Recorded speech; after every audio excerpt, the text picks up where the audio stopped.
ಇನ್ನು ರಾಜ್ಯದಲ್ಲಿ ಈ ಸೈಬರ್ ಕಳ್ಳರ ಕಾಟ ದಿನ ಕಳೆದಂತೆ ಜಾಸ್ತಿ ಆಗ್ತಾನೆ ಇದೆ.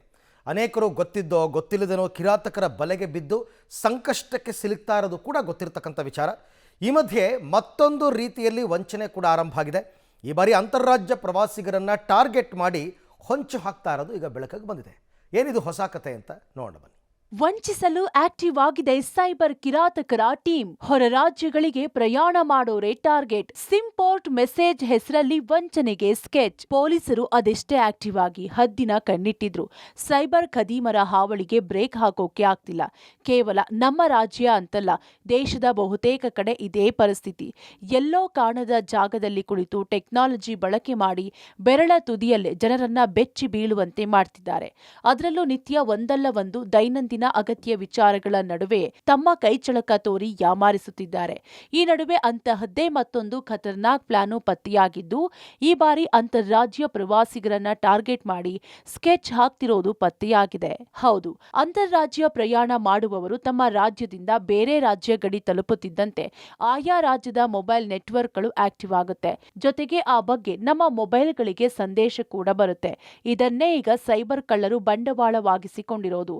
ಅಂತಾರಾಜ್ಯ ಪ್ರಯಾಣಿಕರು ರಾಜ್ಯದ ಗಡಿಯನ್ನ ದಾಟುತ್ತಿದ್ದಂತೆ ಸಿಂಪೋರ್ಟ್ ಮೆಸೇಜ್ ಅನ್ನ ನಿಮ್ಮ ನಂಬರ್ಗೆ ಕಳುಹಿಸಿ ಲಿಂಕ್ ಕ್ಲಿಕ್ ಮಾಡುವಂತೆ ಸೂಚಿಸುತ್ತಾರೆ. ಆ ಮೆಸೇಜ್ ಅನ್ನ ಓದಿ ನೀವು ಸಿಮ್ ಕಂಪನಿಯೇ ಮೆಸೇಜ್ ಕಳುಹಿಸಿರೋದು ಅಂತ ಯಾಮಾರಿ ಒಮ್ಮೆ ಲಿಂಕ್ ಕ್ಲಿಕ್ ಮಾಡಿದ್ರೆ ನಿಮ್ಮ ಬ್ಯಾಂಕ್ ಅಕೌಂಟ್ ನಲ್ಲಿರೋ ಹಣ, ನಿಮ್ಮ ವೈಯಕ್ತಿಕ ಡೇಟಾ ಸೇರಿದಂತೆ ಸಂಪೂರ್ಣ ಮಾಹಿತಿ ಕೆಲವೇ ಕ್ಷಣಗಳಲ್ಲಿ ಗೋವಿಂದ ಆಗೋದು ಗ್ಯಾರಂಟಿ. ಆ ಮೆಸೇಜ್ ಬಂದಾಗಲೂ ಕೂಡ ಆರಂಭದಲ್ಲಿ ನಿಮಗೆ ಗೊತ್ತೇ ಆಗಲ್ಲ.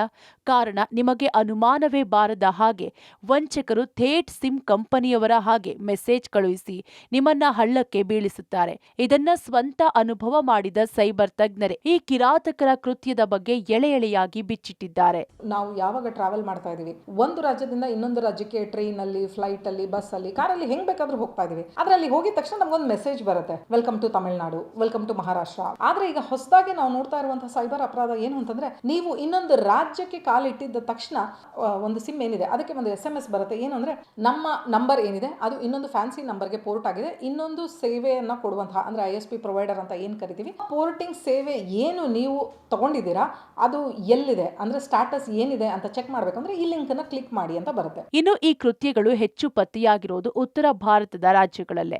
ಈ ರಾಜ್ಯಗಳಿಗೆ ನೀವು ಬಸ್, ಕಾರು, ಟ್ರೈನ್, ವಿಮಾನ ಯಾವುದರಲ್ಲೇ ಹೋಗಿ ಇಳಿದರು ನಿಮ್ಮ ನಂಬರ್ಗೆ ನೀವು ಪೋರ್ಟ್ಗೆ ಮನವಿ ಮಾಡಿದ್ರು ಮೆಸೇಜ್ಗಳು ನಿಮ್ಮ ಫೋನ್ಗೆ ಬಂದಿದ್ರೆ ಕೂಡಲೇ ಅಲರ್ಟ್ ಆಗಬೇಕು. ಯಾವುದೇ ಕಾರಣಕ್ಕೂ ಮೆಸೇಜ್ನಲ್ಲಿರುವ ಲಿಂಕ್ ಕ್ಲಿಕ್ ಮಾಡದೆ ನಿಮ್ಮ ಸಿಮ್ ಕಂಪನಿಗೆ ಕೂಡಲೇ ಮಾಹಿತಿ ನೀಡಿ ಕನ್ಫರ್ಮ್ ಮಾಡಿಕೊಳ್ಳಬೇಕು. ಆ ಬಳಿಕ ಆ ಮೆಸೇಜ್ ಡಿಲೀಟ್ ಕೂಡ ಮಾಡಬೇಕು. ಅಪ್ಪಿ ತಪ್ಪಿ ಅಚಾನಕ್ ಆಗಿ ನೀವು ಕ್ಲಿಕ್ ಮಾಡಿದ್ರೂ ಸಂಕಷ್ಟಕ್ಕೆ ಸಿಲುಕುವ ಸಾಧ್ಯತೆಯೇ ಹೆಚ್ಚು. ನಿಮ್ಮ ಸಿಮ್ಗೆ ಕನೆಕ್ಟ್ ಆಗಿರುವಂತಹ ಬ್ಯಾಂಕ್ ಅಕೌಂಟ್ ಆಗಿರ್ಬೋದು, ಬೇರೆ ಯಾವುದೇ ಸೆನ್ಸಿಟಿವ್ ಅಕೌಂಟ್ ಆಗಿರ್ಬೋದು, ಅದು ಎಲ್ಲ ಕಂಟ್ರೋಲ್ ಹ್ಯಾಕರ್ ಕೈನಲ್ಲಿರುತ್ತೆ. ನೀವು ಏನಾಗಿದೆ, ಪೋರ್ಟಿಂಗ್ ಆಗಿದೆಯಾ, ಪೋರ್ಟಿಂಗ್ ಆಗಿಲ್ವಾ, ಏನ್ ಮಾಡಬೇಕು, ಇದೆಲ್ಲ ಅರ್ಥ ಮಾಡ್ಕೊಳ್ಳೋದ್ರಲ್ಲಿ 3-4 ದಿನ ಕಳೆದೋಗುತ್ತೆ. ಅಷ್ಟರಲ್ಲಿ ಎಷ್ಟೊಂದು ಅನಾಹುತ ಆಗುತ್ತೆ ಅನ್ನೋದ್ರ ಬಗ್ಗೆ ಒಮ್ಮೆ ಯೋಚನೆ ಮಾಡಿ. ನನ್ನ ಸಿಮ್ಮಿನ ಪೋರ್ಟಿಂಗಿನ SMS ಬಂದಿದೆ, ಏನಾದರೂ ಟಿಕೆಟ್ ರೇಸ್ ಆಗಿದೆಯಾ, ರಿಕ್ವೆಸ್ಟ್ ಬಂದಿದೆಯಾ ನಿಮಗೆ, ಬಹುಶಃ ಮನೆಯಲ್ಲಿ ಯಾರಿಗೋ ವಯಸ್ಸಾದವ್ರು ಹಿಂಗಾಗ್ಬೋದು ಅಥವಾ ಮಕ್ಳಿಗೆ ಹಿಂಗಾಗ್ಬೋದು, ಅವರು ತಕ್ಷಣ ಗಾಬರಿಯಾಗಿ ನಿಮಗೆ ಫೋನ್ ಮಾಡಿದಾಗ ಆಯ್ತು ಆ ಲಿಂಕ್ ಕ್ಲಿಕ್ ಮಾಡಿ ಏನಿದೆ ನೋಡೋಣ ಅಂತ ನೀವು ಅವರಿಗೆ ಮಿಸ್ಲೀಡ್ ಮಾಡಬೇಡಿ. ಒಟ್ಟಾರೆ ಹೊಸ ಬೆಳವಣಿಗೆಗಳೇ ಸೈಬರ್ ವಂಚಕರ ಬಂಡವಾಳವಾಗ್ತಿವೆ.